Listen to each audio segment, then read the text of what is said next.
Muy buenos días. Damos continuación a este seminario de Derechos Humanos y Medio Ambiente. Ahora en lo que corresponde a la Mesa 1, Derechos Humanos y Medio Ambiente. Hay otras mesas, pero esta se ocupa especialmente de los derechos humanos y medio ambiente. Creo que la integración de la mesa ha sido muy afortunada, ya lo verán ustedes. Contamos con especialistas muy reconocidos en el tema, ¿sí? Y yo creo que tendremos una información de muy alto nivel en esta mesa. Paso a hacer la presentación de la maestra Diana Ponce Nava. Su formación académica incluye una licenciatura en Derecho por la Facultad de Derecho de esta universidad. Es maestra en Derecho Internacional de la London School of Economics and Political Science y ha realizado otros estudios de posgrado en la Universidad Internacional de Estrasburgo, el Centro de Estudios México-Estados Unidos de la Universidad de San Diego, California, y en el Instituto Nacional de Administración Pública en México. Es integrante del Consejo Internacional de Derecho Ambiental de la Unión Internacional para la Conservación de la Naturaleza y ha sido, dentro de sus actividades académicas, profesora visitante en la Escuela de Derecho de Gainesville, de la Universidad de Florida y de la McGeorge School of Law en California, así como profesora de Derecho Internacional Público en la UNAM y en la Universidad Iberoamericana. Ha coordinado durante el 2005 el Diplomado en Derecho y Gestión Ambiental del Centro de Estudios Jurídicos Ambientales.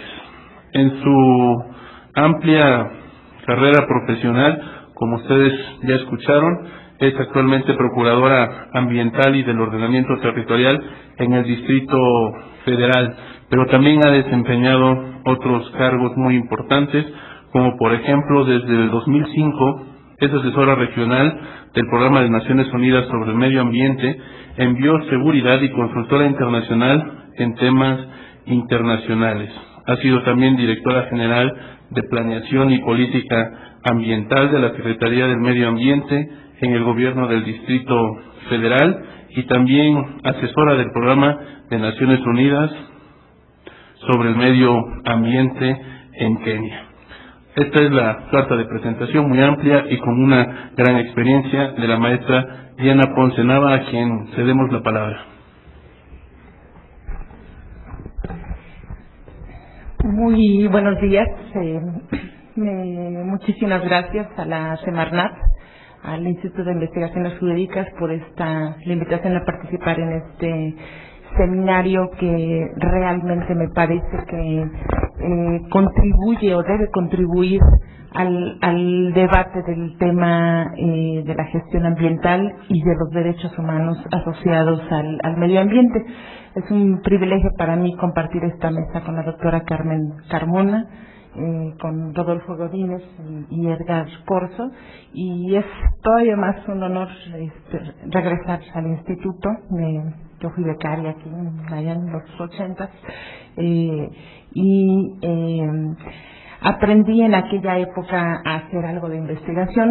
Sin embargo, también me di cuenta que mis mejores ideas resultaban de tratar de resolver problemas concretos.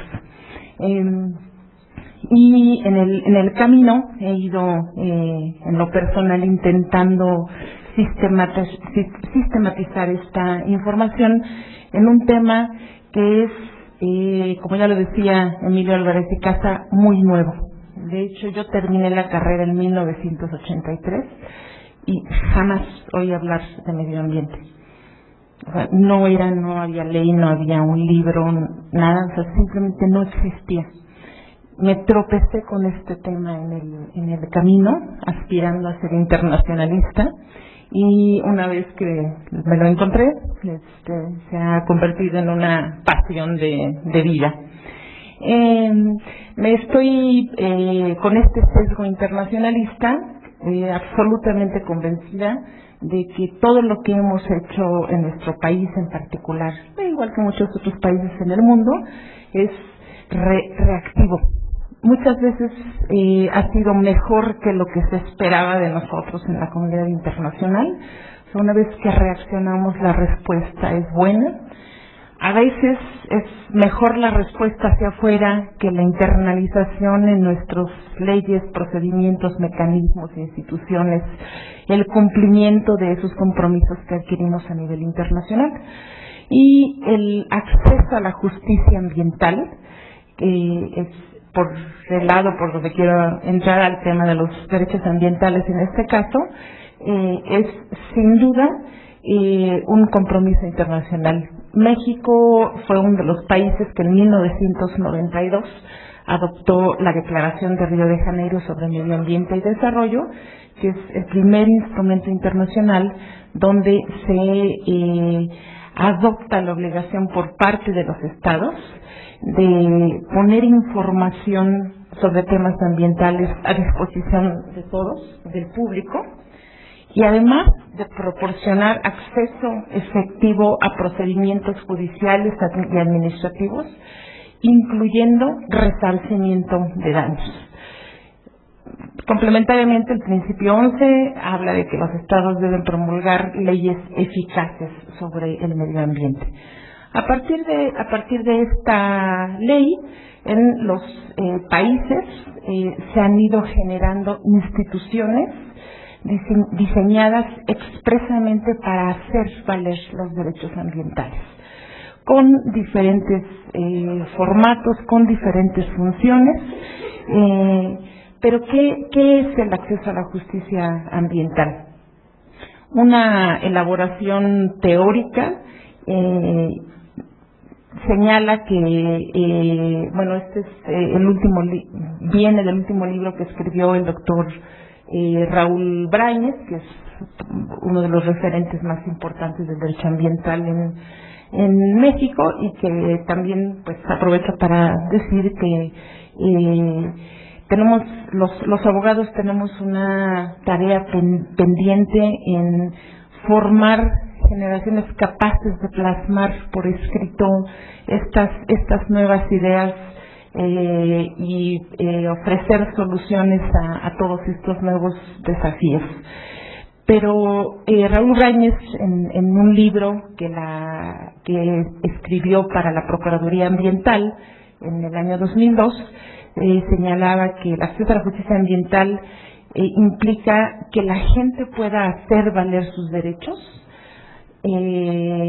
bajo los auspicios del Estado. O sea, el Estado debe proveer las condiciones para que las personas puedan hacer valer sus derechos, que estos mecanismos sean accesibles para todos, pero que además generen resultados individual y socialmente justos y equitativos.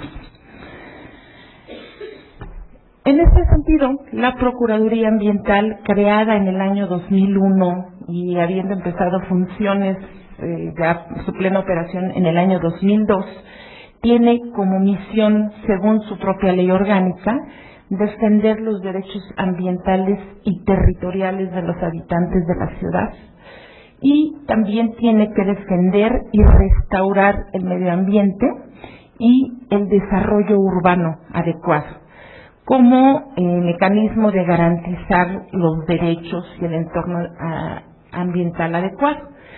Lo interesante de la Procuraduría, o una de las características muy interesantes, es que trabaja no solo en los temas ambientales, sino adicionalmente en los temas urbanos y asociados al ordenamiento territorial.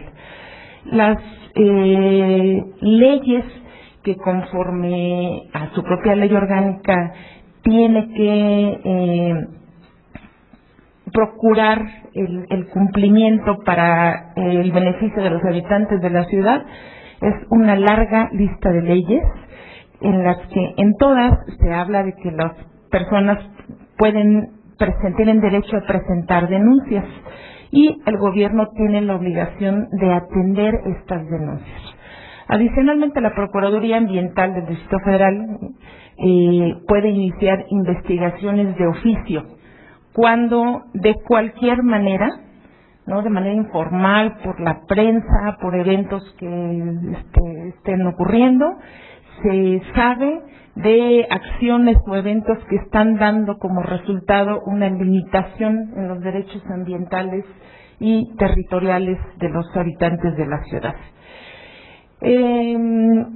Las investigaciones que la Procuraduría ha realizado hasta el día de hoy, desde 2002 que empezó su operación, están en un sistema con control de calidad, con certificación ISO 9000, que nos permite tener indicadores de gestión muy precisos.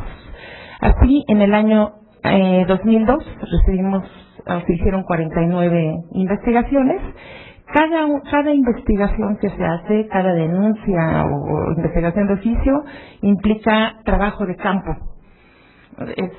La Procuraduría tiene un personal interdisciplinario, o sea, grupos interdisciplinarios, en donde las investigaciones implican el trabajo de biólogos, geógrafos, sociólogos, geólogos, ingenieros y abogados. Entonces, para todos aquellos que estudiamos derecho para deshacernos de las matemáticas o de las ciencias o de otras áreas de conocimiento, nos equivocamos.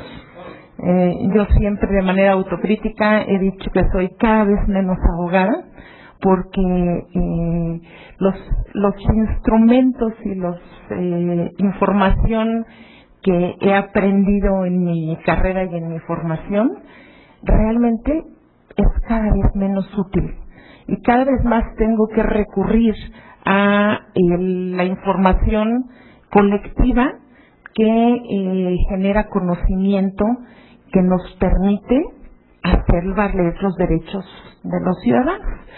Cada investigación está georreferenciada. Esos son los puntitos que ven ahí en este mapa, son en donde se presentó la denuncia. En 2000 fue aumentando por año el número de denuncias, y bueno, pues van viendo cómo el mapa se llena de puntitos. Esta concentración de puntos que ven en el centro poniente de la ciudad es el impacto del bando 2. O sea, ese presupuesto de la Asamblea Legislativa de que en el centro poniente de la ciudad teníamos infraestructura subutilizada y que podíamos redensificar, aumentar la densidad o los desarrollos inmobiliarios, porque hay mejor servicio eléctrico, mejor servicio de agua potable, mejor servicio de drenaje, en la vida real no resultó cierto. Adicionalmente, hay algunas distorsiones, como el hecho de que el bando 2 hablaba de promover los desarrollos inmobiliarios de interés social, y lo que realmente ocurrió fue que solo hay un solo desarrollo inmobiliario de interés social. El resto de los desarrollos autorizados en el periodo 2002-2006 fueron de vivienda media y alta. Y, por supuesto, hubo múltiples violaciones a la ley, ¿no? Cada edificio nuevo significaba que no se cumplía con los números de cajones de estacionamiento, o se rebasaba la altura permitida del edificio, o se cortaban los árboles afuera de la banqueta para meter más carros, o no tenían la manifestación de impacto ambiental, o la conexión al drenaje era ilegal. Este tipo de violaciones en las que encontramos. Hay que tener cuidado con esta gráfica también, porque el que no haya denuncias en el suelo de conservación, en la parte sur de la ciudad, no significa que no hay problemas. también hay un sesgo social muy importante en esta acumulación de puntos, y es que la población de esa zona de la ciudad es la de más altos índices de desarrollo humano, con mayor instrucción. Son personas que conocen sus derechos y los ejercen, a diferencia de la población rural, que en muchos casos tiene miedo de denunciar. Esto todavía hoy me sorprende, pero hay un artículo de la Ley Orgánica de la Procuraduría que le permite a la Procuraduría mantener en confidencia el nombre del denunciante. Y esto es porque efectivamente hay represalias, ¿no? La gente teme, pero porque es cierto. O sea, bueno, denunciar al vecino genera molestia de parte del vecino, ¿no? Cuando vamos a los temas denunciados, nos encontramos que el mayor número de denuncias son por violaciones al uso de suelo. El problema más fuerte que tenemos es de ordenamiento territorial. La segunda causa de denuncias es el ruido. Tenemos en el Distrito Federal la norma contra el ruido más estricta del país, con estándares europeos. Debiéramos cumplir, no rebasar 65 decibeles en el día, de 8 de la mañana a 8 de la noche, y no rebasar 62 decibeles. Conforme a la Ley de Establecimientos Mercantiles del Distrito Federal, en un establecimiento mercantil los decibeles pueden subir a 85 decibeles, es lo permitido, ¿no? Música, ruido, siempre y cuando haya medidas de mitigación que hagan que el ruido no salga del establecimiento mercantil. En una reciente medición que hizo la Procuraduría Ambiental en el centro de la ciudad, en el centro histórico, antes de la salida del comercio informal y habiendo salido del comercio informal, nos encontramos que el promedio de ruido ambiental en los espacios públicos está sobre los 85 decibeles. El aeropuerto, con las turbinas de los aviones, tiene 90 decibeles. Entonces, cuando salió el comercio informal del centro de la ciudad, en promedio disminuyó 15 decibeles el ruido. Sin embargo, fue inmediatamente sustituido por el tránsito vehicular, que implica el rodamiento de las ruedas sobre el adoquín, los silbatos de los policías y las bocinas de los automóviles. Y todos los establecimientos fijos sacaron sus bocinas a la calle para atraer público. Los eventos culturales del gobierno de la ciudad son otra fuente sistemática de violación a la norma de ruido, ¿no? Todos los eventos públicos en el Zócalo están cerca de los 100 decibeles. Y bueno, ya estamos hablando con la Secretaría de Cultura, porque lo que ocurre es que se sustituye talento con decibeles, ¿no? Mientras más fuerte esté. Y este es el tipo de información técnica con el que tenemos que involucrarnos, para el que, por cierto, en la formación de abogados nadie nunca nos dijo nada, ¿no? Tuve que ponerme a estudiar decibeles, por supuesto, y cómo suben y cómo bajan, y a usar un sonómetro. Una de las contribuciones muy importantes de la Procuraduría en su diseño y conforme a ley es que toda la información que se genera en la Procuraduría Ambiental es información pública. Ahí tienen el sitio de internet. La Procuraduría tiene el 4º lugar en transparencia, según el InfoDF, y está mejorando en estándares. Si ustedes entran a este sitio, y además lo estamos mejorando, todavía no es una herramienta muy amigable, pueden poner el cursor en cualquiera de los puntos y tener información precisa del tipo de denuncia, la etapa en la que está de resolución. Sí hay una etapa corta de reserva de información cuando la investigación está en proceso, pero el resultado es completamente disponible para el público.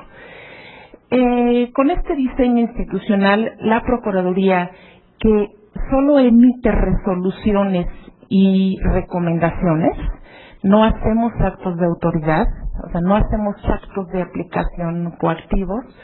Esto se ve por algunos como una debilidad. Sin embargo, las grandes fortalezas son el tratamiento transversal de temas críticos, que es una de las grandes aspiraciones de los que hemos trabajado en la gestión ambiental, que nos haga caso la Secretaría de Energía y la Secretaría de Agricultura y Desarrollo Rural y la Secretaría de Marina y la Secretaría de Comunicaciones y Transportes en esta tarea que la Procuraduría hace de investigaciones. Podemos, déjenme decirlo coloquialmente, meter las narices a todos lados. La transparencia es importantísima y de alguna manera modifica la gobernabilidad y la solución de controversias, las posibilidades. Cambia las perspectivas de qué es lo que tenemos que hacer para lograr gobernabilidad y solución de controversias. Con esta información, el diagnóstico que hoy tenemos por parte de la Procuraduría es que estamos generando, y ya lo decía Emilio Álvarez de Casa, este es un diagnóstico que coincide con el de la Comisión de Derechos Humanos del Distrito Federal, con el de la Secretaría de Medio Ambiente, con el de la Secretaría de Transporte y Vialidad y la propia Secretaría de Desarrollo Urbano y Vivienda. Estamos generando una ciudad fragmentada, en donde el centro poniente, con mayores recursos y mayor inversión, se está consolidando hacia el poniente, con el Estado de México. Luego, del lado oriente, tenemos la zona más densa de la ciudad, con peor infraestructura y servicios, mucha población, consolidándose con los municipios del Estado de México, generando una dinámica metropolitana distinta de la que se pretende generar desde el Distrito Federal. Y hacia el sur de la ciudad, en donde legalmente no debería haber asentamientos humanos, la población sigue creciendo de manera irregular, sin infraestructura, sin servicios y poniendo en riesgo la viabilidad de la ciudad. Hay que acordarnos, sin embargo, que por lo menos 80% de ese territorio del sur del DF es propiedad colectiva. No podemos pretender que los dueños de esta tierra, muchos de ellos pueblos originarios, dejen de usar su tierra, ¿no? Es como si para nosotros, los que estamos más en la zona urbana, nos dijeran, pues ahí tienes tu casa, está muy linda, no la puedes usar, porque es una patrimonio colectivo, ¿no? Y entramos entonces a la discusión de dónde empieza y dónde acaba lo privado y lo colectivo, para efectos de generar certeza jurídica, para efectos de aplicación de las normas y para efecto de la protección de los derechos humanos básicos. Y resulta que entonces tenemos que usar instrumentos tecnológicos que son completamente ajenos a las disciplinas jurídicas, pero que si no aprendemos a usar, estamos perdidos. La tecnología espacial de la que disponemos hoy día, una más cara, otra más barata, pero cada vez se va haciendo más accesible, nos da diagnósticos con precisión de más o menos 30 centímetros de error.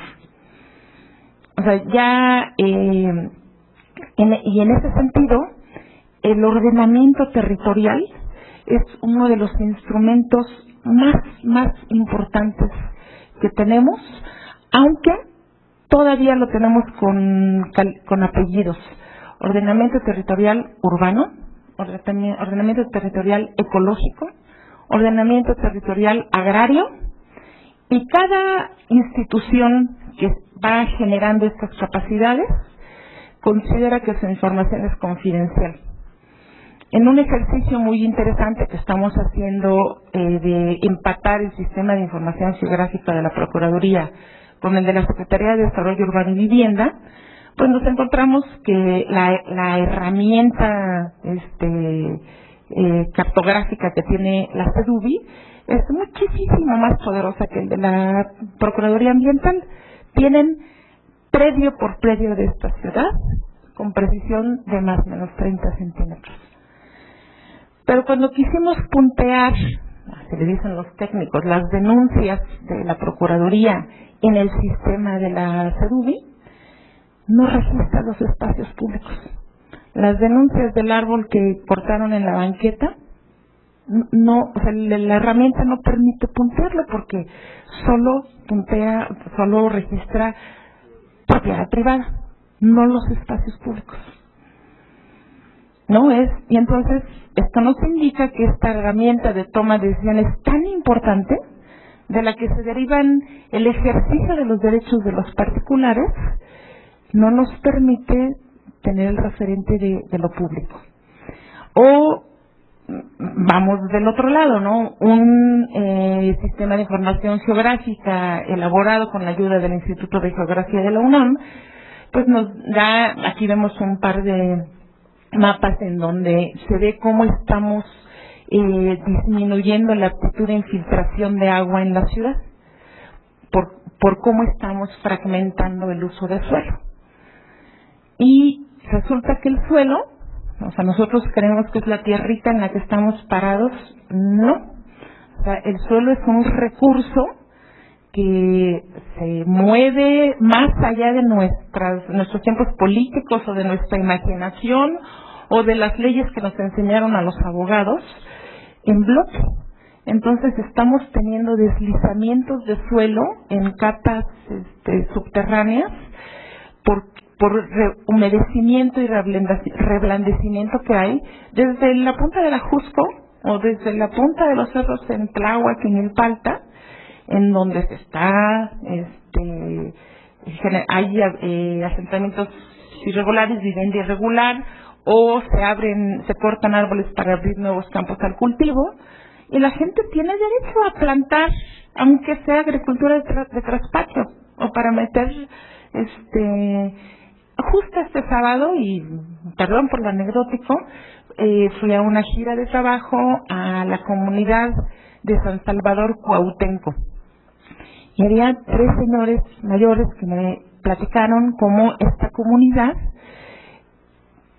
políticamente está dentro de la delegación Milpalta, pero no es parte de los 10 pueblos de Milpalta, porque en la época de la conquista fue una tribu que venía de los náhuatl xochimilcas y la pusieron de vigía respecto de los chichimecas de Tláhuac. Y la gente mayor habla náhuatl y me enseñaron un documento en donde en la época de la Revolución declararon la República de San Salvador Cuauhtenco. Y estamos a 20 kilómetros. Tienen derechos originarios, tienen derechos como pueblos indígenas, cumplen las características que la Ley de Pueblos Indígenas establece: lengua, identidad y pertenencia a la tierra. Y tienen una plantación de arbolitos de Navidad que Semarnat les dijo que no pueden cortar, porque no presentaron un plan de manejo oportunamente, y los arbolitos, por eso fui estresada, pero los arbolitos los tienen que vender esta semana. Lo que no vendan de aquí al 10 de diciembre son árboles que además se van a echar a perder, O sea, ya no sirven para la siguiente Navidad. Esto es otras imágenes satelitales de cómo vamos fragmentando el suelo de la ciudad, y en este contexto, ¿cómo podemos hacer valer los derechos individuales, los colectivos y resolver controversias? O sea, ¿cómo podemos garantizar el disfrute a un ambiente adecuado para el desarrollo, la salud y el bienestar? ¿Cuál es el papel del Estado para lograr resultados ambiental y socialmente justos y equitativos. Bueno, pues hay varios diseños institucionales, hay entidades autónomas plenas, como es la Comisión de Derechos Humanos del Distrito Federal, la Comisión Nacional de Derechos Humanos, hay entidades con autonomía relativa, como es esta Procuraduría que yo encabezo, o la Comisión Ambiental de América del Norte. Adicionalmente, ya tenemos 6 procuradurías estatales, la federal y 6 estatales, incluyendo la del Distrito Federal. En todas las otras procuradurías se separa la inspección y vigilancia, los actos de autoridad, de la gestión ambiental propiamente dicha, los permisos, licencias, autorizaciones, la asignación de presupuesto, la planeación. Y otra que nos cuesta muchísimo trabajo, y es otro mecanismo que está ocurriendo de facto, es la descentralización de funciones a gobiernos locales y municipales. De mi experiencia personal, me queda claro que pensar que desde nuestro edificio de la Semarnat en el Ajusco, y digo nuestro porque trabajé ahí, podemos administrar los incendios en la Sierra Tarahumara y en Montes Azules, y la zona costera de Playa del Carmen, y las Tortugas de Oaxaca. No es cierto, o sea, si no generamos capacidad a nivel local y a nivel municipal, estamos perdidos. Y la respuesta siempre ha sido no, porque hay mucha corrupción, o sea, los municipios no están capacitados. Pero ellos dicen exactamente lo mismo de nosotros, acá los chilangos del centro, ¿no? No lo sueltan por corrupción, porque están teniendo su ganancia de alguna manera, ¿no? Yo creo que la respuesta, o más bien la pregunta no es si descentralizamos o no. Yo creo que no hay de otra. O sea, la descentralización está ocurriendo de cualquier manera. En cuanto un municipio genera su propia capacidad, empieza a no hacerle caso al gobierno central, o para el caso a su gobierno estatal. Y hoy día yo les puedo decir con pleno conocimiento de causa, hay municipios como Cozumel, Cancún, Solidaridad, que generan nada más esos 4 municipios, junto con Isla Mujeres, el 4% del PIB nacional, que tienen mucha más capacidad técnica para administrar su zona federal marítimo terrestre, sus playas, que nosotros en el Distrito Federal, ¿no? El Estado de México tiene más capacidad para administrar sus bosques que los 4 inspectores de Profepa para todos los recursos naturales del Estado de México. Los estados de Tamaulipas, Coahuila, Nuevo León tienen más capacidad de administrar sus actividades cinegéticas que nosotros desde el Distrito Federal. Lo que necesitamos es contrapesos, lo que necesitamos es escrutinio público. Y ese es otra vez los derechos ambientales. Tenemos un serio problema, y es a donde a los abogados nos corresponde hacer una contribución en definir los umbrales y los límites entre los derechos colectivos y los derechos individuales. Déjenme decirles que en este sentido, seguramente voy a decir algo sacrílego, casi hereje. La teoría pura del derecho de Hans Kelsen no nos sirve para nada, para los temas ambientales, ¿no? Yo me la aprendí, leí, saqué 10 de esa materia, y ahorita ya no me sirve para nada. Los ámbitos de validez del derecho temporal, o sea, las generaciones futuras, es otro concepto. ¿Cuáles generaciones futuras? ¿Las de 50 años, las de 500, las de 1500? ¿Cuál es el parámetro? ¿No? La validez espacial de la ley, con estos fenómenos metropolitanos y migratorios, la espacialidad no nos sirve. El ámbito personal de la vigencia del derecho, o sea, si yo hago más de lo que puedo respecto de la capacidad del entorno ambiental, estoy afectando a mi vecino, ¿no? Y en términos de materia, tampoco los ámbitos materiales nos dan elementos para resolver controversias. Déjenme decirles que otro gran rezago que tenemos es el tema del resarcimiento de daños. Todas las leyes ambientales y de recursos naturales de nuestro país, todas, federales, estatales, remiten la reparación de daños al Código Civil, que per se es inaplicable. No hay un solo juicio de reparación de daños ambientales en los juzgados civiles, porque por naturaleza el derecho civil está hecho para defender valores individuales, derechos individuales. ¿Dónde empieza lo público y lo privado? Para el Distrito Federal tenemos el gravísimo problema de que ninguna ley, o sea, todas las leyes sectoriales hablan de lo público, pero juntas no nos permiten armar un concepto correcto. La ley de transporte y vialidad habla de vía pública, la ley de desarrollo urbano habla de espacios abiertos, la ley ambiental habla de áreas verdes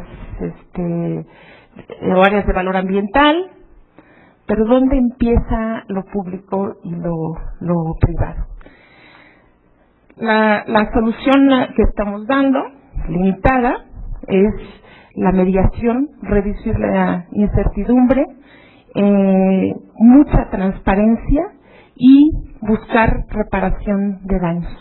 Muchas veces sobre la base de mediación, ¿no? Entre vecinos. 3,5 millones de habitantes en la ciudad viven bajo régimen condominal.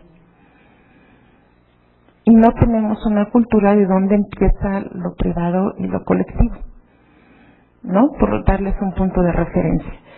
Para los 3 años siguientes, y este es el periodo de designación de un titular de la Procuraduría, 4 años, entonces los programas tienen que adaptarse a estos periodos.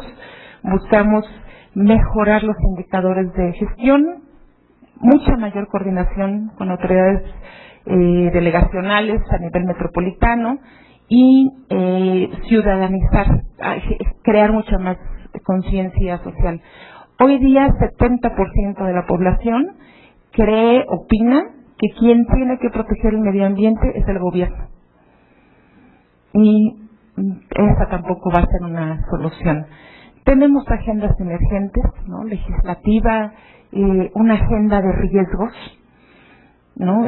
Ahorita tenemos 535 asentamientos en zona de barrancas, de gente, en la mayor parte de los casos, con economía marginal, ¿no? Algunos engañados, no faltan los líderes corruptos que fueron y vendieron un pedazo de terreno, pero pues Tabasco y Chiapas ya nos enseñaron que los cerros se caen, ¿no? Entonces, ¿dónde empieza el derecho, los derechos humanos? El principal derecho humano es la vida. Hay que ir a sacar a la gente de ese lugar, porque si no se le va a caer el cerro encima, ¿no? Y las delegaciones les llevan agua, porque el derecho al agua es un derecho humano básico. Desde el punto de vista internacional, y una lámina más, por favor, el 50% de la población mundial, 3,000 millones de habitantes, vivimos en zonas urbanas. Para Latinoamérica, esto se eleva a 75%. En el año 2030, en Latinoamérica, 90% de la población vamos a vivir en zonas urbanas. Y esto nos indica que la solución a los problemas globales, el cambio climático, la biodiversidad, la desertificación, tiene como punta de lanza las grandes ciudades, las megalópolis. Tenemos una responsabilidad especial en encontrar la solución a los problemas ambientales, pero además en delimitar estos derechos individuales respecto de los derechos públicos. En el programa de acceso a la justicia ambiental, que yo los invito a que revisen en la página de la Procuraduría, está buscando generar estrategias diferenciadas para cada delegación, promover cultura de legalidad y corresponsabilidad, buscar reparaciones del daño, visiones sistemáticas de lo ambiental y lo territorial, el acceso efectivo a la información ambiental. Mucha información es tan inútil como nada de información. O sea, necesitamos información sistemática que sirva para tomar decisiones. Tengo que decirles que un estudio en el que participé el año pasado nos indica que el 60% de la información ambiental y de la investigación científica y técnica, social también, de temas ambientales, está concentrada en el Distrito Federal. Y a pesar de esa concentración, no estamos usando la información para tomar decisiones. Esta es la larga lista de retos que tenemos. Venía yo con la intención de darles más preguntas que respuestas, pero espero contribuir al debate. Estoy a sus órdenes para cualquier aclaración. Gracias.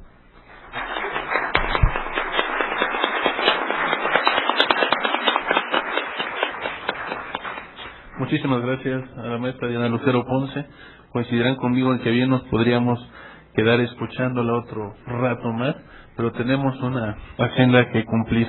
Muchísimas gracias por toda esta visión que nos da de lo que realiza la Procuraduría, de los grandes problemas y de lo que se está realizando desde algunas dependencias públicas.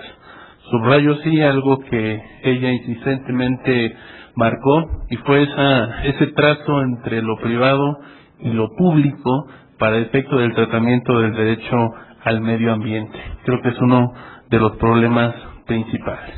Y me quedo también como un elemento para dar entrada a la siguiente ponente, con una palabra que utilizó, que creo se aplica bien tanto a Diana como a la doctora María del Carmen Carmona, que es la pasión. Yo creo que es una palabra clave en derechos humanos y especialmente en medio ambiente.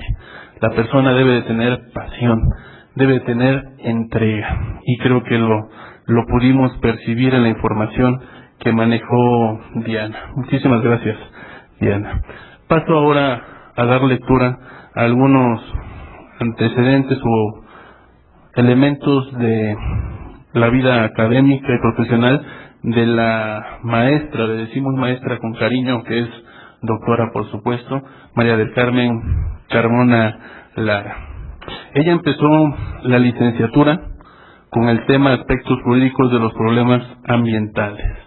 Siguió su maestría con el mismo tema, nada más enfocado desde el punto de vista del derecho económico frente a los recursos naturales y su comercialización, y en su doctorado hizo una tesis que llevaba por título La política ecológica en México.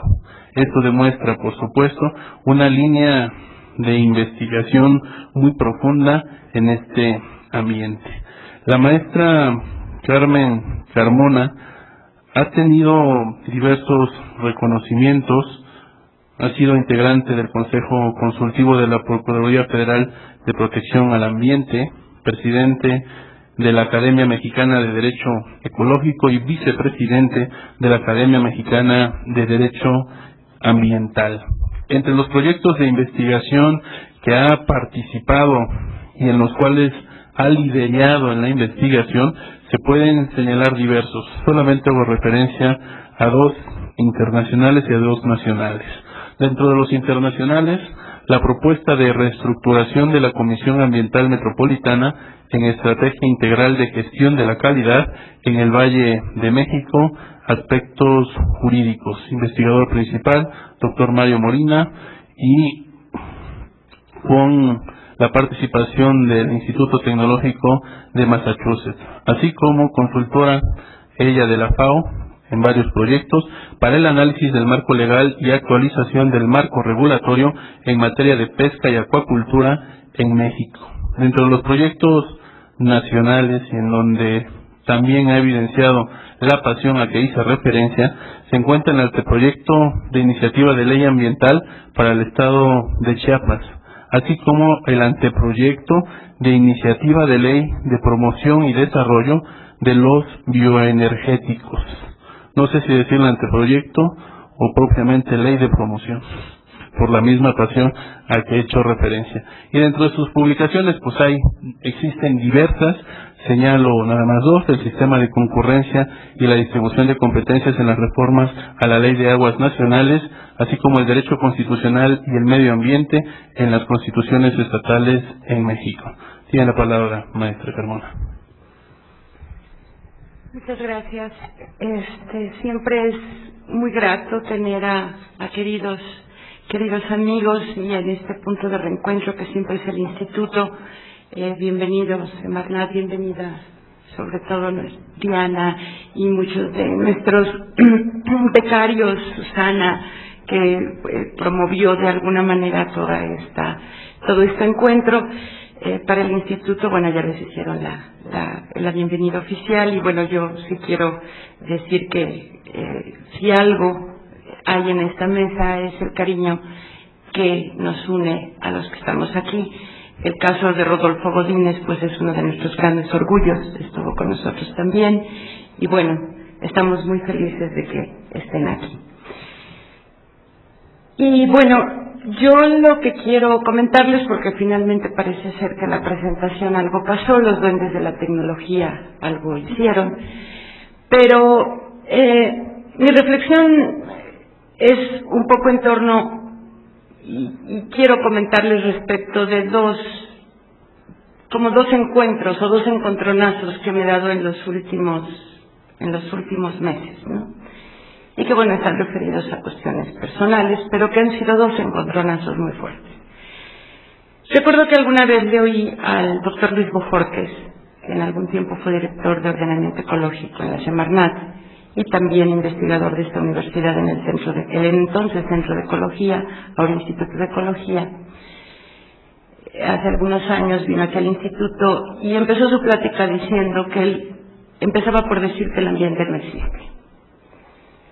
Y cuando lo oí dije, ¿pero cómo? Pues sí, el ambiente no existe. El ambiente es una categoría conceptual que hemos tenido que diseñar para muchas cosas que no tenemos muy claramente definidas, ponerles ahí.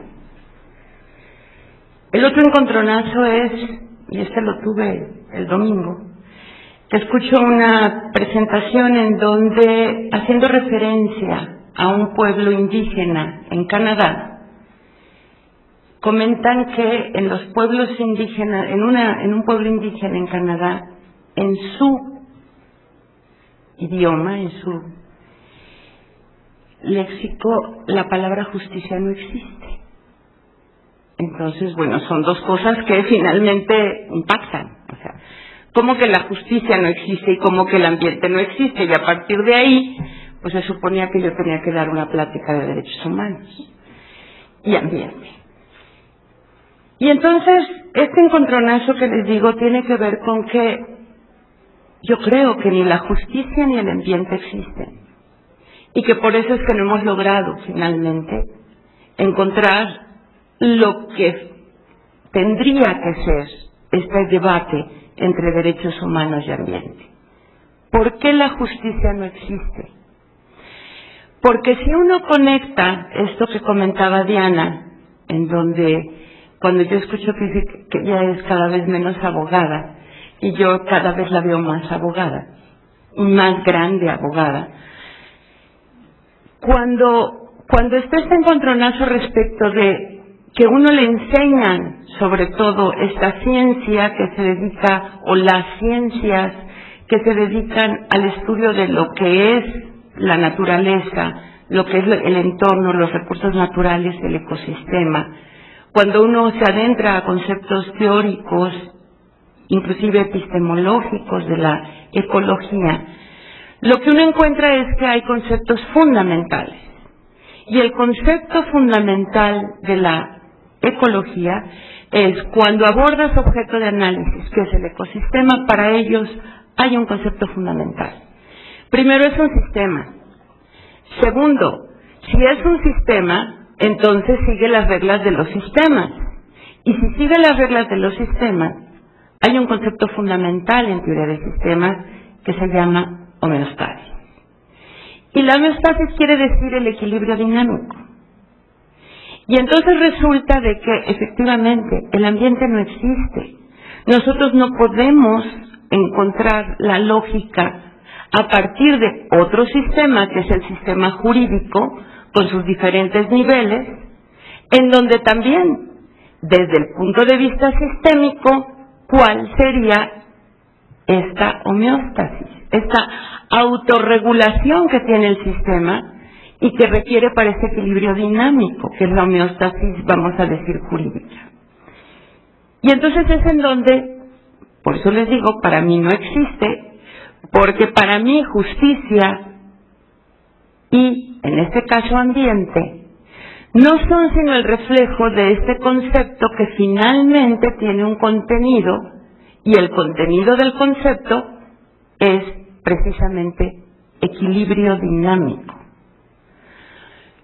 Y entonces, lo que necesitaríamos más que equilibrio dinámico, o sea, en el caso, en la búsqueda de justicia, más bien lo que tendríamos que ir a esa búsqueda de este equilibrio dinámico, en donde nuestras instituciones, que supuestamente nos tendrían que dar justicia, en realidad lo que le tendríamos que pedir es equilibrio.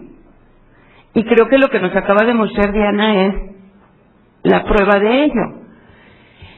¿Qué es lo que estoy buscando? Justicia para que con un bando, personas que tienen menos recursos, en la lógica de una justicia social, en la lógica de un concepto que no existe y que por lo tanto yo puedo hacer cualquier cosa, porque finalmente como no existe, lo que yo haga es lo que es. Maravillosa lógica. Y por eso es que cada quien su justicia, y claro, cada quien sabrá, inclusive así nos dice nuestros conceptos al principio que entramos a la carrera, nos dice la justicia es dar a cada quien lo suyo. No, más bien la justicia es el concepto de que cada quien tiene. Y que si no nos desligamos de ese concepto, entonces no podemos llegar al otro. Lo que necesitamos en esta ciudad es equilibrio. Lo que necesitamos es equilibrar tanto las fuerzas sociales como las fuerzas económicas, como las fuerzas políticas, para poder encontrar la dinámica que nos permita entonces una mejor convivencia. Y yo creo que visto desde ese punto de vista, entonces ya tendríamos una visión distinta de esto que son los derechos humanos en su contenido de vínculo con el ambiente, y que para mí son esta situación de el vínculo que se entabla entre el derecho, que es la parte humana de una relación hombre-naturaleza, y la naturaleza, que es la parte ecosistémica en esta relación.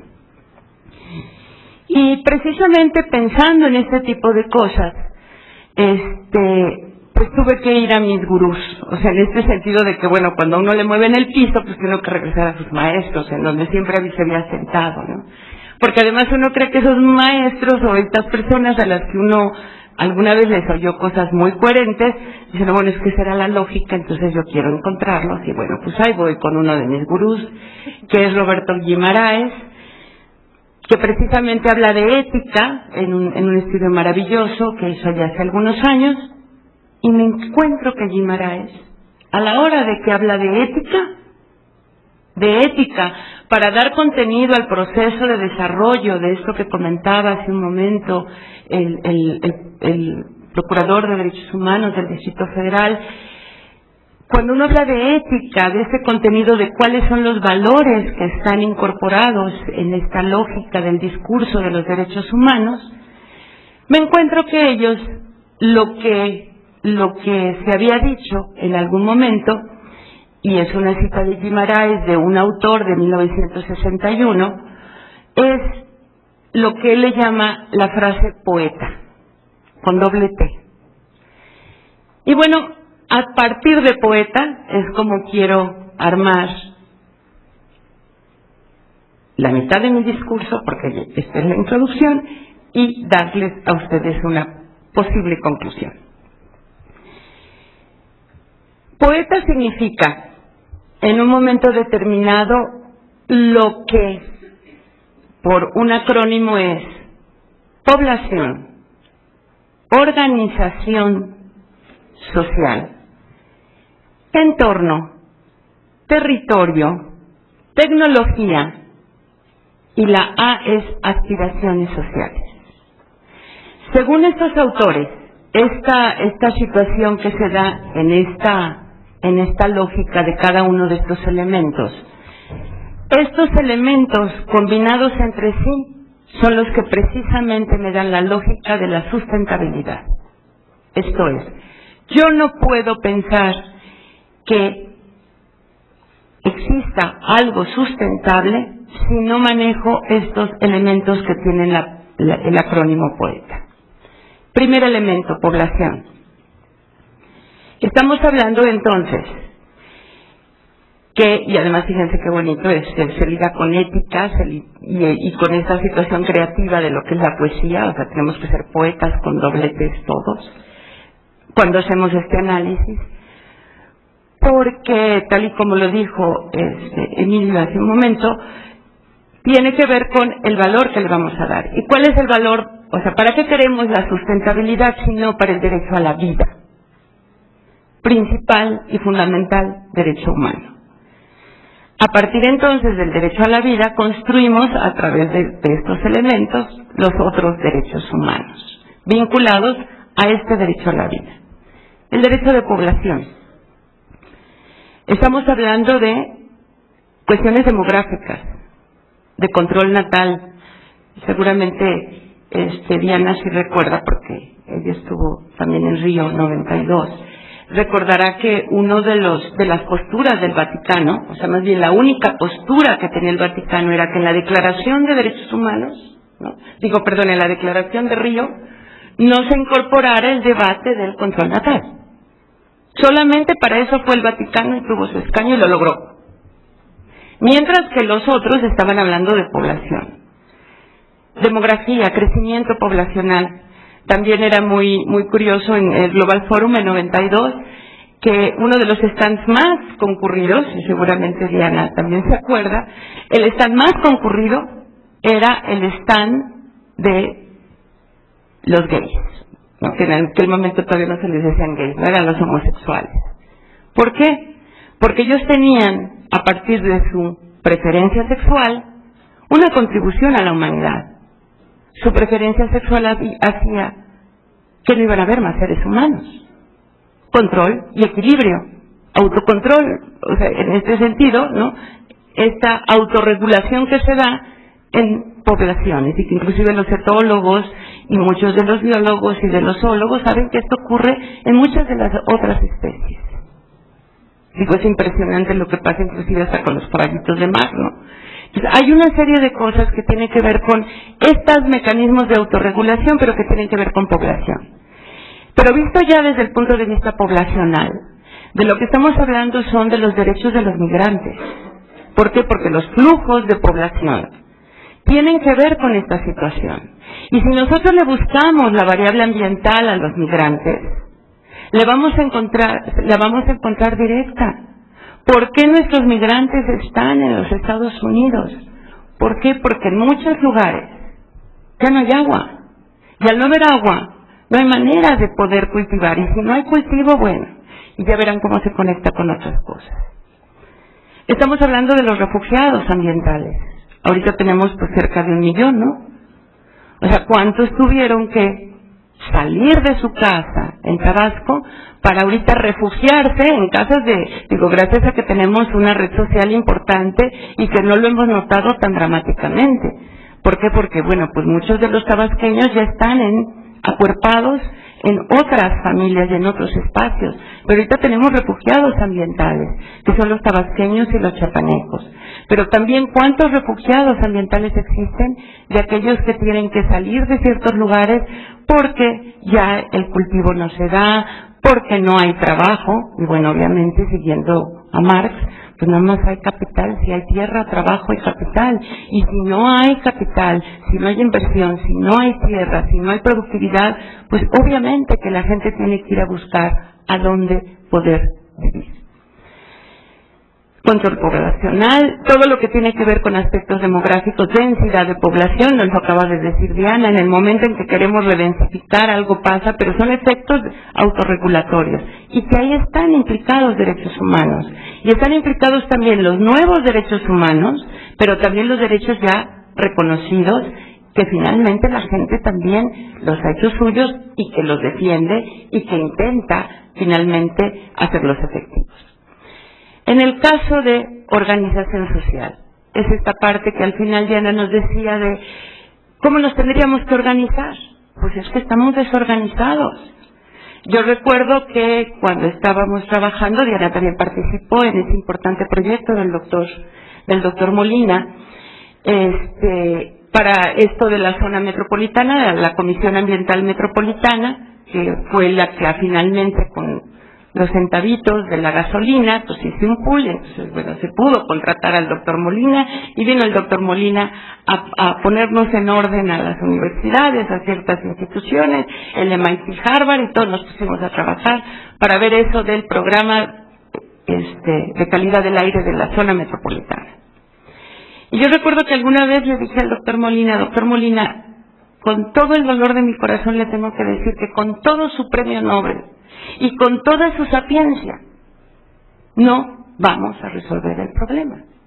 Y no porque no tengamos las herramientas para hacerlo. La parte técnica la tenemos perfectamente clara, sabemos por qué ocurre. Pero ¿saben cómo se resuelve?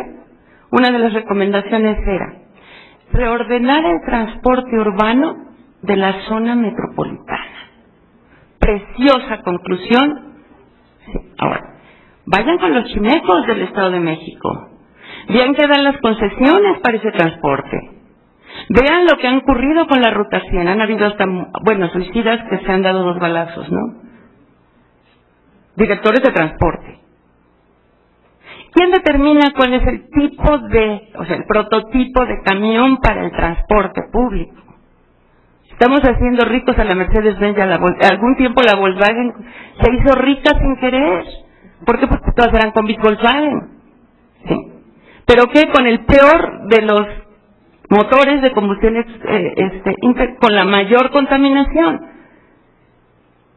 Organización social. Claro. Pero entonces tendríamos que hacer una serie de cosas para organizarnos. El problema ambiental es precisamente eso. Que no hemos logrado el equilibrio social para poder estar en equilibrio con el caso de la naturaleza y los otros equilibrios que teníamos que andar buscando. Entonces, eso es terrible. Esa es la O, ¿se acuerdan de la O, de la poeta? ¿Cuál es el entorno? Claro, si no sabemos todos los problemas que le ocurren a la naturaleza y cómo reacciona la naturaleza, yo creo que si me está oyendo, como dice Vaquita, la del barrio, ¿no? Me estás oyendo el eje, finalmente sabremos qué es lo que está pasando con los ríos en este país, ¿no? ¿Por qué?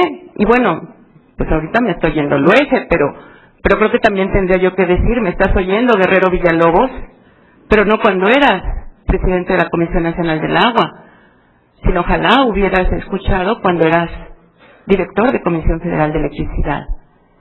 Y lo sorprendente en este país es que el único río que tiene 4 vasos reguladores por las presas es el que tiene problema de inundación. Fíjense qué cosa tan preciosa. ¿Sí? Y entonces ahí es en donde uno dice, los problemas del entorno sí, pero asociados a la otra T. La otra T es preciosa. La T es del territorio. Todos los problemas que tenemos son problemas espaciales. Ahora que comentaba Diana de que esta parte territorial, ¿qué es lo que nos pasa? Necesitamos el ordenamiento territorial. Necesitamos entonces el equilibrio en el ordenamiento territorial. No por eso tuvimos una revolución mexicana. ¿Por qué? Porque cuando se concentra la tierra en unas manos, necesariamente se rompe el sistema y el sistema busca su propio equilibrio.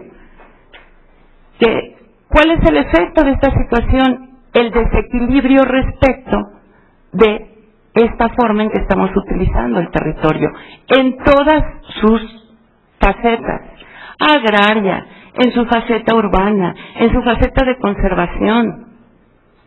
Sí que cómodo, ¿verdad?, hablar de que tiro una poligonal de área natural protegida. Pues sí, estoy utilizando el territorio para aplicar una política. ¿Y los que tienen la tierra? No, por la política de protección, que está dentro de la poligonal, resulta que entonces les crea una servidumbre dentro de sus derechos de propietarios de la tierra, incluyendo a los comunales y a los ejidales, y entonces este desfase, ¿qué es lo que ocurre? Pues una situación dramática. Los 10 millones de habitantes que en este país se asientan con derechos territoriales en las áreas naturales protegidas, en este caso no pueden hacer uso de sus derechos de posesionarios o propietarios legales y legítimos. Y entonces, bueno, ahí empieza el desfase, claro. ¿Qué es lo que ocurre en Montes Azules? Se tienen que desalojar aquellos que no están legalmente, pues sí, pero si los que están legalmente tampoco pueden hacer nada, pues los que están ilegalmente también se asientan. ¿Y qué es lo que ocurre? Desalojos, muertos, creo que una vez tuvieron hasta 7, 8 meses secuestrados a funcionarios de la Semarnat. Una serie de situaciones que van con todo esto, que vienen a generar conflictos sociales. ¿Dónde te pongo basura? ¿Dónde te pongo residuo peligroso? ¿Dónde te pongo residuo radioactivo? Es un problema territorial. Si ni siquiera están manejados los espacios públicos en nuestros mapeos, ahora imagínense en dónde están mapeados los lugares, los mejores lugares que tendrían que ser zona de servicio ambiental para poner los rellenos sanitarios. Ahorita el Distrito Federal tiene un problema espeluznante, salió en el periódico creo que ayer o antier, ¿no?, de que no tiene dinero, no le dieron dinero para comprar los terrenos para el relleno sanitario. Y para colmo de males, el lugar en donde va a tener que ser es en el Estado de México. Y ya tuvimos en el caso del país un problema dramático. Las gentes de Sonora no querían que les llevaran los residuos de Tijuana. ¿Por qué? Porque iban a llevar la mugre de Tijuana.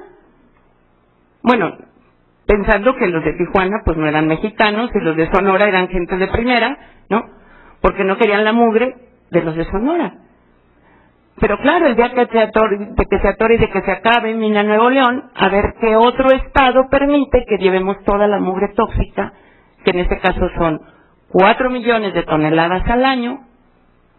Y se acuerdan de mí, no de mi mamá, cuando les digan que tienen problemas en próstata, cuando les dicen que no pueden ustedes tener hijos, cuando nacen niños anencefálicos, cuando los niños se nos mueren empiezan a ser que son hiperactivos o no sé qué, pues sí, daños neurofisiológicos, riñones enfermos, hígados desbaratados. Claro, pues sí, si la mugre, sí, pero esos 4 millones de toneladas al año no tenemos en dónde ponerlas. ¿Por qué? Porque mi derecho no está equilibrado con el derecho de los otros para prevenir estos problemas. Problemas de conflictos de espacio que en el ambiente es dramático. La segunda T es tecnología. Y entonces estamos hablando de que, claro, ahorita hablar del derecho público al agua, del derecho humano al agua, pues sí, se oye bien. Pero hablar del derecho humano al agua, estamos hablando de que necesitamos en estos momentos extraer el agua a mayor profundidad. Y ese es un problema de tecnología. Y es un problema no nada más de tecnología, es un problema de tecnología para la bomba que lo va a hacer, sí, pero la bomba necesita energía. ¿Y dónde están las tecnologías que me van a permitir, renovables o no renovables o las que sean, bombear el agua? Un problema tecnológico. Y entonces ahí el acceso a los recursos, cualquiera que éste sea, requiere de esta tecnología. ¿Dónde está el derecho humano de acceso a la tecnología para el respeto de los derechos humanos ambientales? Porque bajo esta lógica la lucha tendría que ser la cooperación internacional de un conocimiento gratuito.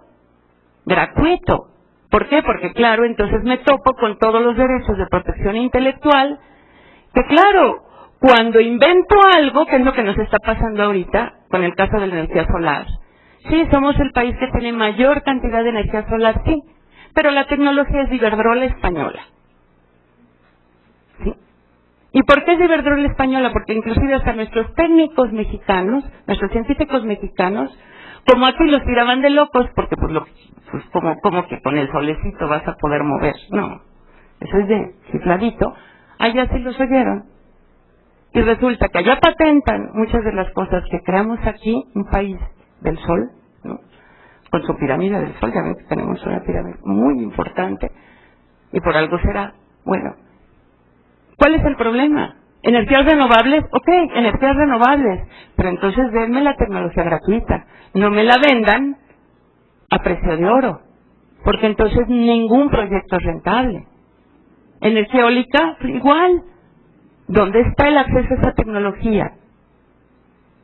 Manipulación de recursos genéticos, bioseguridad, muy bien, pero entonces deja aquí una parte de lo que te estás llevando, que tiene que ver que, sí, es mío, pero no tengo la tecnología ni el conocimiento científico para acceder a ello.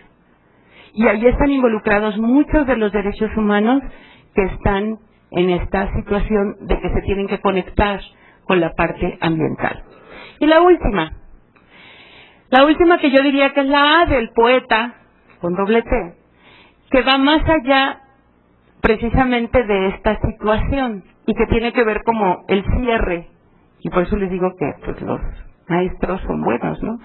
Porque Guimaraes, que es lo que completa con esta historia, la A significa aspiraciones sociales. Estamos hablando entonces de qué es lo que queremos, o sea, qué aspiramos respecto de los derechos humanos vinculados con el ambiente. Pues aspiramos a la salud, aspiramos a una calidad de vida, aspiramos finalmente a tener un futuro, pero no nada más nosotros, nuestros hijos, nuestros nietos, nuestros bisnietos, nuestros tataranietos, los chonos, y como dice Diana, pues aspiramos a 500, 1500, somos 7500 generaciones de seres humanos. ¿Llegaremos a las 10,000? ¿Llegaremos a las 10,000? Bueno, pues podría ser una meta, ¿no? 2500 generaciones más de seres humanos. ¿Nos soportas, planeta? ¿O nos ponemos en función de eso? Y por eso para mí, y como les digo que ahora estoy así como en crisis porque todo se me vino abajo, en el sentido de que creo que entonces tendríamos que empezar por el final. ¿Realmente estamos hablando de derechos humanos o de deberes humanos? Porque si lo planteamos como derecho, pues todos no vamos a hacer nada, nunca hemos hecho nada por defender nuestros derechos. ¿Por qué? Porque finalmente, si lo vemos, quien lo ha hecho es el mecanismo de autorregulación de los sistemas.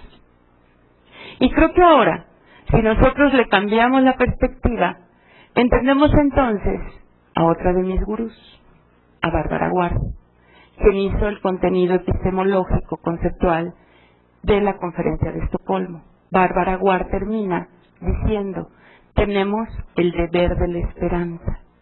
Y la aspiración social es esta esperanza, que se conecta con la democracia. Yo espero tener un mejor mundo. Bueno, entonces, no le otorgas derechos a los seres humanos.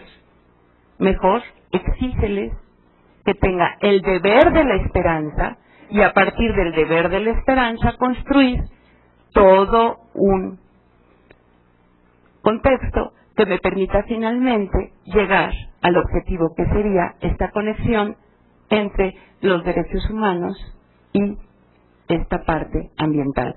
Finalmente, lo que creo que todos aspiraríamos es un equilibrio social para el equilibrio natural, y obviamente con esto lograr esto que les decía yo, para mí es la justicia y lo ambiental, esta homeostasis que finalmente en algunos derechos, en algunos sistemas jurídicos, se llama armonía. Muchas gracias.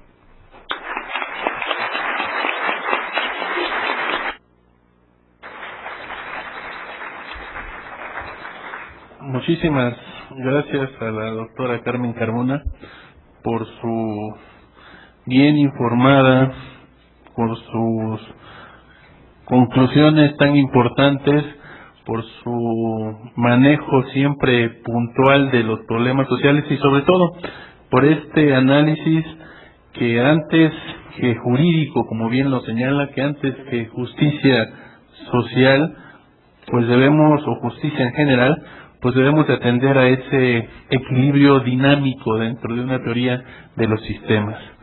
Yo me quedo con muchas cosas anotadas, muchas reflexiones en el tintero, como ustedes también seguramente, pero con una conclusión: es difícil ser poeta con una T, y creo yo que también poeta con las dos T's. Quizás sea más difícil el segundo de los poetas. Muchísimas gracias, Carmen.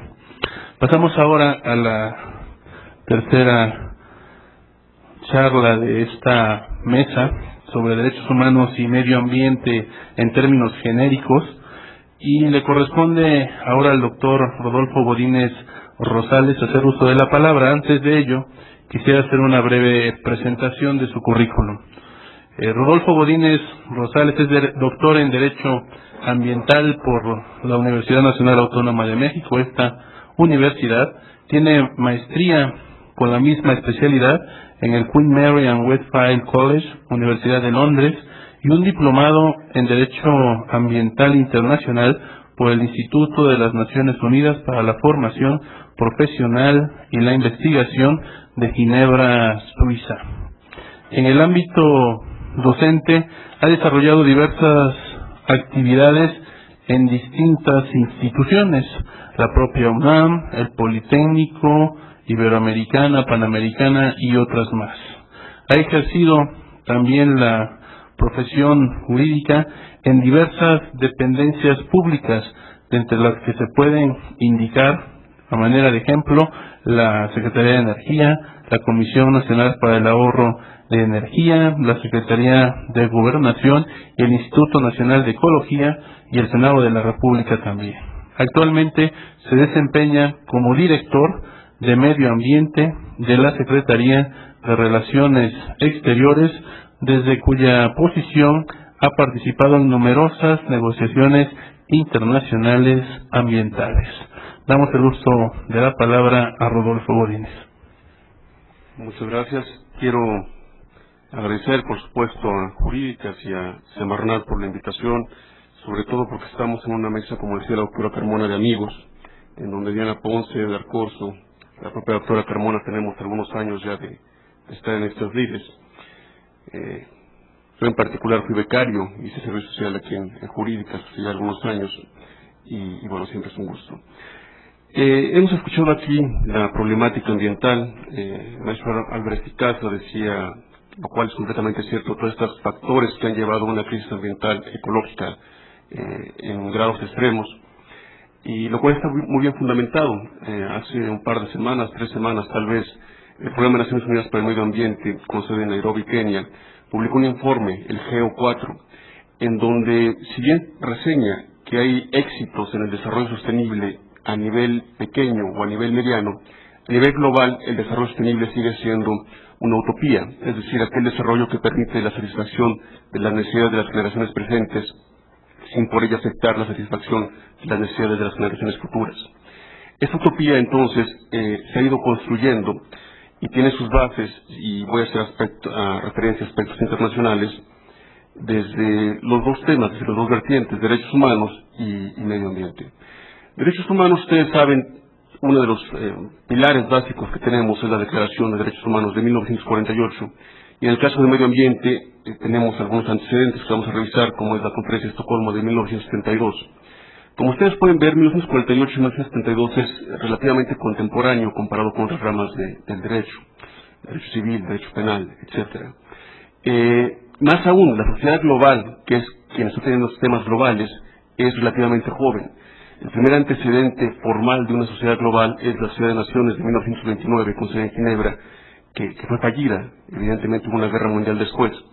En 1945 nace Naciones Unidas, en 48 tenemos estos conceptos de derechos humanos que van evolucionando, y a partir del 72 tenemos una conferencia en Estocolmo, en el 92 tenemos la conferencia de Río, y en 2002 tenemos la conferencia de Johannesburgo. Ha sido criticado este concepto de conferencias internacionales ambientales, porque entre más avanzamos, entre más décadas pasan, menos avances, insisto, globales existen en materia de medio ambiente. Por ejemplo, y quiero que prestemos atención en particular a los nombres de las conferencias. Una es la Conferencia de las Naciones Unidas sobre el Medio Humano. Vamos a regresar a esto. Pero en el 92 se habla de una Conferencia de Naciones Unidas sobre el Medio Ambiente y el Desarrollo. Es decir, el concepto de 72 al 92 evoluciona de un medio humano a un concepto más amplio, ya no tan antropogénico, al menos el nombre, de medio ambiente, pero no solo medio ambiente per se, sino también desarrollo, el derecho al desarrollo. Y se crea, por supuesto, ya con algunos antecedentes académicos y científicos, el concepto de desarrollo sostenible, al menos a nivel internacional. Desarrollo sostenible, ya nuestras comunidades indígenas lo practicaban de tiempos inmemoriales, es decir, aquel desarrollo en donde la población puede obtener, por ejemplo, en América del Norte, cierta cantidad de bienes y servicios de los bisontes, por ejemplo, pero no se extinguieron los bisontes, porque sabían cómo aprovechar naturalmente ese recurso natural sin explotarlo. Sin embargo, pasan los años y la civilización occidental, los colonizadores, imponen esta cultura de explotar en el término amplio, de agotar un recurso, y los bisontes estuvieron al punto de la extinción, por dar solo un ejemplo. Luego entonces, ¿qué es lo que desde el 72 estamos hablando en materia de vínculo de derechos humanos y medio ambiente? En el párrafo preambular 1 establece los dos aspectos del medio humano, el natural y el artificial, son esenciales para el bienestar del hombre y para el goce de los derechos humanos fundamentales, incluso el derecho a la vida misma. Este concepto ha ido evolucionando, no voy a detenerme en esto porque lo van a tener en sus carpetas o como lo repartan. Hacia 92 la Declaración de Río. Los seres humanos constituyen el centro de las preocupaciones relacionadas con el desarrollo sostenible y tienen derecho a una vida saludable y productiva en armonía con la naturaleza. Ahora, el concepto es básico y puede ser relativamente aplicable en términos teóricos, pero en términos prácticos, y Diana y la doctora Carmona ya lo han dicho, es sumamente difícil concretizar lo que en derecho internacional se está realizando. Ahora, estamos hablando aquí de declaraciones, es decir, instrumentos soft law, no jurídicamente vinculantes, porque a la par de esto ha ido evolucionando los instrumentos hard law, jurídicamente vinculantes, y lo vamos a detallar, pero por ejemplo ya tenemos convenciones de cambio climático, de residuos peligrosos, como es la de Basilea, la de Rotterdam, la de Estocolmo, la de certificación, que a pesar de que estos artículos y estas cláusulas vinculantes existen, su cumplimiento es ineficaz. Ahora, y aquí me voy a detener un poco más, en 2002, que es la conferencia internacional más reciente que tenemos en materia de medio ambiente, la de Johannesburgo, que además aquí evoluciona el propio concepto. Estamos hablando antes, en el 92, de medio ambiente y desarrollo, y en 2002 de desarrollo sostenible. Es decir, un concepto que ya adquiere carta de naturalización, y hoy día todo tiene desarrollo sostenible. La propia Constitución mexicana, en el artículo 25 desde 1999, habla de que el desarrollo del Estado mexicano, que el Estado mexicano debe promover un desarrollo integral y sustentable. Bueno, aquí en México utilizamos más la palabra sustentable. Es decir, ya está teóricamente inmerso dentro de nuestras leyes. El segundo paso, que es el más importante desde mi punto de vista, es la aplicación del mismo. Ahora, aquí el punto 19 de la Declaración de Johannesburgo, y lo vamos a detallar, establece que debemos brindar atención prioritaria a diversas amenazas, entre ellas el hambre crónica, la desnutrición, la ocupación extranjera, conflictos armados, problemas de drogas ilícitas, crimen organizado, corrupción, desastres naturales, tráfico ilícito de armas, tráfico de personas, terrorismo, intolerancia e incitación al odio racial, étnico, religioso y de otros tipos, xenofobia, enfermedades endémicas, transmisibles y crónicas, en particular el HIV-Sida, la malaria y la tuberculosis. Una declaración de índole ambiental en un aspecto dentro de los tres pilares del desarrollo sostenible, que es justamente ambiental, social y económico, habla entonces de que todo es interdependiente y está relacionado como son justamente los derechos humanos. Ahora, todos estos temas son globales. No hay un solo país que los pueda resolver por sí solo. Si Estados Unidos, Francia o México quieren hacer algo, está muy bien, pero si no tiene la cooperación de otras entidades, ya sea a nivel regional o a nivel multilateral, esto es virtualmente imposible de resolver. En materia de cambio climático, por ejemplo, cuya conferencia de las partes de hecho inicia la próxima semana en Bali, Indonesia, hay 191 partes. 191 países, 191 Estados-nación, que es virtualmente toda la membresía de Naciones Unidas. Falta, por supuesto, Estados Unidos en el protocolo de Kioto, pero sí es parte de la Convención de Cambio Climático.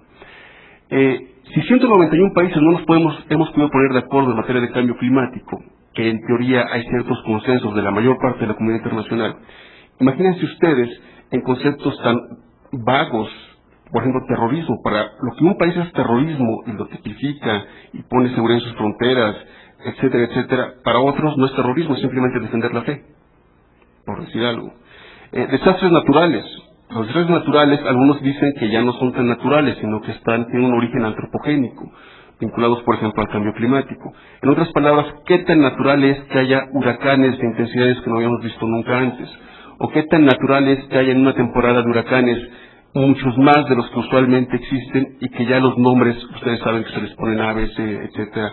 El de Cancún, por ejemplo, tenía Vilma, porque era uno de los últimos, teóricamente, de esa temporada de huracanes. Pero fueron tantos que se nos acabaron las letras del alfabeto romano y empezamos a utilizar las letras del alfabeto griego. Entonces, ese mismo año, 2005, teníamos el huracán alfa, beta, gamma, etcétera, etcétera. ¿Qué tan natural es eso? Ahora, drogas ilícitas. Todo está tan interrelacionado que cuando hay cultivo de drogas ilícitas, por supuesto se distraen hectáreas para el cultivo por una parte de alimentos, pero también para la conservación de áreas naturales. Luego entonces, por eso la Declaración de Johannesburgo trata estos temas de manera global y más amplia. Quiero hacer otro punto aquí a destacar, por ejemplo, malaria. La malaria y el dengue técnicamente son enfermedades de climas tropicales, pero con el cambio climático, con el incremento de temperaturas, se han detectado casos. Por ejemplo, Nairobi, Kenia, es una ciudad que está relativamente alta comparada con la costa de Kenia. Sin embargo, y por lo tanto los casos de malaria eran más anecdóticos que reales hasta hace poco, porque ahora el mosquito de la malaria con temperaturas más calientes está llegando a sitios donde antes no lo hacía. Y en el caso mexicano será por supuesto, esto extendible al dengue. Ahora, la Comisión de Derechos Humanos de Naciones Unidas, que como ustedes saben hoy día se llama Consejo de Derechos Humanos, en su oportunidad en 2001, en su 57 sesión en Ginebra, participó Klaus Toffer. Klaus Toffer, un alemán que antes era director ejecutivo del Programa de Naciones Unidas para el Medio Ambiente, hoy día es otro alemán, aquí en Steiner, expresó en el plenario este par de conceptos, esta y la siguiente lámina. Los derechos humanos no pueden garantizarse en un medio ambiente degradado o contaminado. El derecho fundamental a la vida se encuentra amenazado por la degradación del suelo, la deforestación y la exposición a químicos tóxicos, residuos peligrosos y agua potable contaminada. Ahora, todo esto tiene una vertiente nacional e internacional. A nivel internacional, por ejemplo, desde el 94 tenemos una Convención de Naciones Unidas de combate a la desertificación. Del 94 al 2007 los avances, y te acordarás, Diana, a nivel internacional del convenio de certificación de que el México fue adalid cuando se negoció, son, en el mejor de los casos, parciales. España, por ejemplo, tiene un severo problema de desertificación y bueno, es un país con ciertos recursos económicos. Pregunten ustedes en Centroamérica, en África, cuál ha sido la degradación del suelo y, por supuesto, la expulsión, como decía la doctora Carmona, de los habitantes que estaban dependiendo del suelo de los cultivos e irse a terceros países o a terceras zonas de un país. La deforestación. Tenemos desde Río de Janeiro, desde el 92, claro, hay más antecedentes, pero de manera formal 92, una declaración de Río sobre los bosques, que originalmente debe haber sido un convenio de bosques que no se pudo negociar como tal. Esta declaración de Río sobre los bosques fue evolucionando para tener unos principios forestales y después un foro de Naciones Unidas sobre los bosques en el año 2000. Ya tenemos la 7ª sesión, fue en febrero pasado, y para el caso concreto, la tasa de cobertura forestal en el mundo se sigue degradando. Es decir, tenemos convenios, tenemos declaraciones, tenemos un foro, pero para los temas prácticos no ha servido. Entonces, a nivel internacional, lo que nos ha funcionado más son cuestiones bilaterales de cooperación antes que la cuestión multilateral. Exposición a químicos tóxicos. Ustedes saben, por ejemplo, que en materia de químicos hay sustancias bioacumulables, es decir, aquellas que se depositan en el suelo son absorbidas por las plantas, son comidas por el ganado, después los seres humanos comemos leche o comemos queso o comemos la carne de la vaca, con una serie de componentes químicos que ya se van acumulando en los tejidos grasos de estos animales y por lo tanto quedan en nuestros cuerpos. Y existe el Convenio de Rotterdam, existe el Convenio de Estocolmo desde hace 3-4 años y su respuesta ha sido muy tímida. Por ejemplo, se ha detectado que los pingüinos en la Antártida y en el Ártico contienen trazas de sustancias químicas en su sangre. ¿Cómo diablos un pingüino que no ha tenido contacto con sustancias químicas a nivel industrial que se producen varias millas, kilómetros lejanos de su territorio, le llega sangre, le llega químicos a la sangre? Pues justamente a través de las corrientes oceánicas, a través de las corrientes de aire, que hace que todo esté completamente unido. Y agua potable contaminada. En materia de agua, por supuesto, no existe un tratado global, existen tratados regionales. En el caso de México, Estados Unidos, tenemos un tratado de aguas fronterizas de 1944, en donde las condiciones han superado completamente, las condiciones del tratado han sido superadas por las condiciones reales. Cuando el tratado de 1944 fue negociado, no había la población que existe actualmente en la frontera norte. Hoy día hay más de 10 millones de habitantes. No había la cantidad de industria maquiladora que existe hoy. Y por supuesto, el problema migratorio no era el que existe. Klaus Toffer siguió en sus palabras diciendo: las condiciones ambientales claramente ayudan a determinar el grado en el cual las personas disfrutan sus derechos básicos. Es tiempo de reconocer que aquellos que contaminan o destruyen el ambiente no solo cometen un crimen contra la naturaleza, sino que también ejercen una violación de los derechos humanos. Tal vez para todos aquí presentes no quede ninguna duda de esta afirmación. Sin embargo, allá afuera existe todavía una disociación entre derechos humanos y medio ambiente. Muchas personas quisieran ver algo de esto de manera completamente separada, cuando, insisto, y lo vamos a seguir revisando, existe un vínculo más que claro. Naciones Unidas, de manera muy concreta, estableció a través del entonces Comité de Derechos Humanos una relatoría especial, y esta es una de las mismas que se han creado, pero quiero ponerla como ejemplo. La relatoría especial sobre los efectos nocivos para el goce de los derechos humanos del traslado y vertimiento ilícitos de productos y desechos tóxicos y peligrosos. Esto fue en 1995. ¿A qué se refiere esto? Se refiere a, como mencionó la doctora Carmona, que la cantidad de residuos peligrosos, y estamos hablando con residuos peligrosos aquellos con clave RETIP, corrosivos, reactivos, explosivos, tóxicos, inflamables o biológico-infecciosos, se producían en países desarrollados. Y ellos, en vez de minimizar su producción, en vez de tener confinamientos dentro de sus países, los exportaban. Simplemente se encontraban residuos peligrosos, y siguen encontrando, por supuesto, de Estados Unidos, en México, de Italia, en África, de Alemania Occidental, en Rumanía, etcétera, etcétera. Y esto llevó a la creación de una relatoría especial en el sentido de ver cómo es que estaban afectando estos depósitos de residuos peligrosos las poblaciones de terceros países. Uno de los casos más sonados, por ejemplo, fue el del barco Qianxi, que en la década de los 80 llevó residuos peligrosos de un incinerador desde Estados Unidos, desde Filadelfia, hasta, primero trató de descargar en alguna playa del Caribe, no se lo permitieron, y después estuvo un año vagando por los mares internacionales, pasó por el Mediterráneo, después bajó por el Océano Índico, hasta que apareció con otro nombre, ya no era Qianxi, ahora era San José. Con las bodegas vacías, se estima que dejó su carga tóxica en alguna isla del Pacífico. Pero la relatora especial Salma Sora Centini, de Nacional de Argelina, visitó México en el 98 y destacó algunos puntos que vamos a reseñar aquí.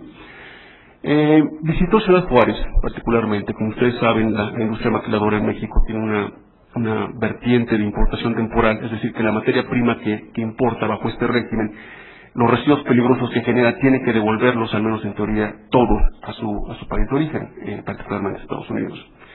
Sin embargo, se dieron cuenta que la industria maquiladora, más allá de las condiciones que está aquí, justamente porque los salarios son menores en países como el nuestro, la mayor parte del cumplimiento ambiental en algunos casos es cuestionable. Entonces, documentó que se violaba el derecho de igualdad desde la ley por la manera desproporcionada en que ciertos sectores deben de cargar con cuestiones ambientales, cuestiones negativas ambientales. Esto es discriminación ambiental. ¿A qué se refiere esto?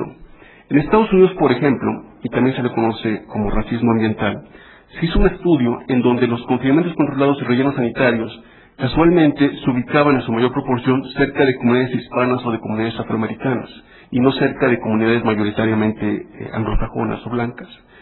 Si bien es cierto que el Environmental Protection Agency de Estados Unidos decía que esto era por razones técnicas, no dejaba de resultar curioso cómo es que estos confinamientos estaban cerca de comunidades con minorías, pero además comunidades que no tenían, como decía Diana, toda la capacidad para defender sus derechos de manera jurídica o de cualquier otra manera.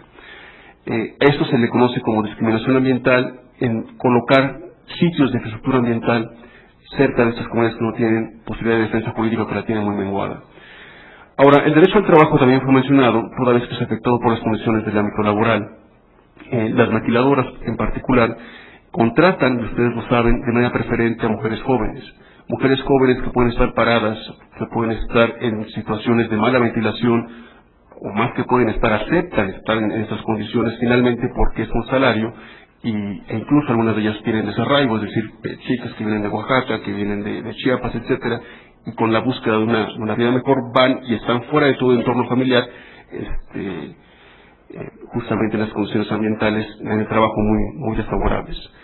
Y lo cual algunos también han vinculado el desarraigo con los lamentables casos de asesinatos, en donde la gente no se pierde esta red social que hablaba la doctora Carmona, y este desarraigo impide que haya mayor contacto con la sociedad. Y por supuesto el derecho a la salud y vivienda adecuada, que es afectado por la degradación ambiental. Entonces, claro que la gente de menos recursos económicos se coloca, por ejemplo, y Diana lo comentó alguna vez en otra plática, en barrancas, en sitios desfavorables, donde en lluvias y diversos deslaves hacen que se afecten sus condiciones de vida. Y otra vez, los más pobres son los que pagan la mayor parte de la factura, porque los más ricos no se colocan en ese tipo de condiciones. Ahora, esto es a nivel interno, que es la Constitución de los Estados Unidos Mexicanos, el artículo 4, ya lo mencionaba el maestro Álvarez y Casa. Los mexicanos tenemos derecho desde 1999 a esto ya estaba desde la Constitución original, el primer párrafo, el derecho a la protección a la salud como una garantía individual, pero desde el 99 se modifica para indicar que toda persona tiene derecho a un medio ambiente adecuado para su desarrollo y bienestar. Ahora, destaco aquí la palabra adecuado, porque en otras constituciones de otras partes del mundo dice medio ambiente sano. Hay una diferencia de grado importante además entre medio ambiente adecuado y medio ambiente sano. Medio ambiente adecuado implica ciertos estándares, es decir, ¿adecuado conforme a qué? Pues a que el IMECA no sobrepase 200, 300 o el número que sea. Pero ya tenemos un IMECA, es decir, un índice metropolitano de calidad del aire que determina que hay contaminación. En otras palabras, sí hay contaminación, pero es aceptable. ¿Aceptable para quién? Para la mayor parte de la población. Tal vez el IMECA no sea relativamente mayor problema para un adulto sano, pero si hay IMECAS para una persona que tiene asma, o para un niño, o para un anciano, ciertamente no es lo más favorable para su vida. Entonces, medio ambiente adecuado implica estándares, mientras que un medio ambiente sano implicaría que la contaminación es tan baja que no necesitamos ni siquiera medirla. No hay contaminación cero, siempre hay cierto grado de contaminación, pero cuando es a niveles tan bajos, insisto, no hay necesidad de medirla. Ahora, quisiera detallar entonces algún aspecto que además está de moda, que es el cambio climático. La doctora Carmona ya lo había anunciado, los refugiados ambientales. ¿Qué es lo que va a pasar en un mundo donde las temperaturas se están incrementando? Y el panel intergubernamental de cambio climático hace unas semanas también emitió su último reporte, que además va a ser presentado a nivel oficial en la plenaria de la Conferencia de las Partes de Bali, Indonesia. Pues justamente que la concentración, las partes por millón de los gases de efecto invernadero en la atmósfera es cada vez más alta. Estamos ya hablando de 400 partes por millón, y se entiende que para que esto no tenga una afectación climática importante no deberíamos de pasar los 550 partes por millón a nivel global. Pero la tendencia parece indicar que apenas si tuviéramos todas las acciones hoy día entrando en vigor, pudiéramos estar muy cerca de esas 550 partes por millón y por lo tanto no entrar con este juego climático que quién sabe dónde nos va a llevar. Pero el punto es justamente que nos va a propiciar, por un lado, incremento de enfermedades como las que hemos visto, enfermedades tropicales, enfermedades como la malaria y el dengue, y por otra parte el incremento de los riesgos ambientales.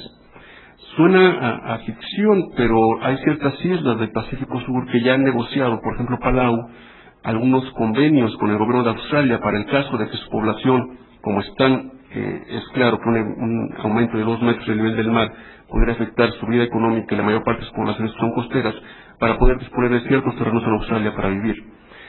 La Comisión Interamericana de Derechos Humanos, como saben ustedes, tiene su sede en Washington. Pues bueno, el pueblo inuit, que son esquimales, presentó una petición hace un año justamente porque el cambio climático está afectando y con el paso de los años va a afectar más su modo de vida, porque ya no pueden, por ejemplo, cazar, es decir, las capas de hielo donde solían sus trineos transportarse son tan delgadas ahora que se quiebran y hacen inseguro transportarse por ellas. Esa es por un lado la petición presentada ante la CIDH, que finalmente no fue admitida. Pero no es el único caso. La CIDH, por ejemplo, ustedes recordarán en el 92 las explosiones de Guadalajara, Justamente la CIDE recibió también una petición de parte de ONGs mexicanas por las explosiones de Guadalajara, en este caso por una cuestión de un accidente industrial. Ha habido otros casos a nivel internacional con vínculos de derechos humanos y medio ambiente. El caso de López Ostra contra España, en donde una señora española vivía muy cerca de una tenería, es decir, una fábrica de pieles, que emitía en inglés son fumes, es decir, emanaciones tóxicas, y entonces la justicia local, la justicia española, no le brindó la protección adecuada y la compensación adecuada, el resarcimiento del daño a la señora López Ostra y su familia. Esto lo llevaron a la Corte Europea de Derechos Humanos, que determinó una remedio del daño para esta persona y su traslado a otra comunidad menos contaminada. En otras palabras, como hemos visto y podemos detallar por supuesto más adelante, el vínculo es muy estrecho, todo nos va a llevar necesariamente a derechos humanos y medio ambiente en el corto, mediano y largo plazo. Y justamente hablando de largo plazo, y ahora que la doctora Carmona está hablando de Barbara Ward, me vino a la memoria a John Keynes. John Keynes hace tiempo, en términos económicos, decía que en el largo plazo todos estaremos muertos. In the long term, we all be dead. Cierto, así va a ser. Sin embargo, tenemos que tener la sapiencia necesaria para que los que nos sobrevivan tengan las condiciones ambientales, al menos como las tenemos hoy día, o mejores de ser posible para todos aquellos que les heredemos el planeta. Gracias.